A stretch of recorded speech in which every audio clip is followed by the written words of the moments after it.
সুলাইমান আলাইহিস সালাম শক্তিশালী একজন নবী ছিল। উনি মালাকুল মাউতকে বলেছিলেন, মালাকুল মাউত, আমার মৃত্যুর সামান্য কিছু আগে আমারে বইলো, আমার একটা কাজ আছে।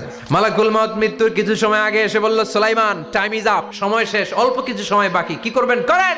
সাইয়েদনা সুলাইমান জিনদেরকে ডাকলো, ও জিনেরা, বিশাল একটা প্রজেক্ট আছে, প্রজেক্টে কাজ শুরু করো। আর কিছু জিনকে বলল, চারদিকে গ্লাস ফিটিং করা একটা রুম বানাও।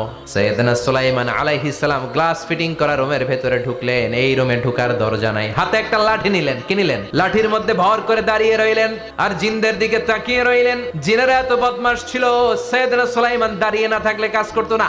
সুলাইমান আলাইহিস সালাম লাঠির মধ্যে ভর দিয়ে দাঁড়িয়ে রইলেন আর বললেন, কাজ করো। জিনেরাও কাজ শুরু করলো। ওদিকে মালাকুল মাউত এসে বলে, ও সুলাইমান, সময় তো শেষ। সুলাইমান বলে, সমস্যা নাই, রূহ কবজ করেন।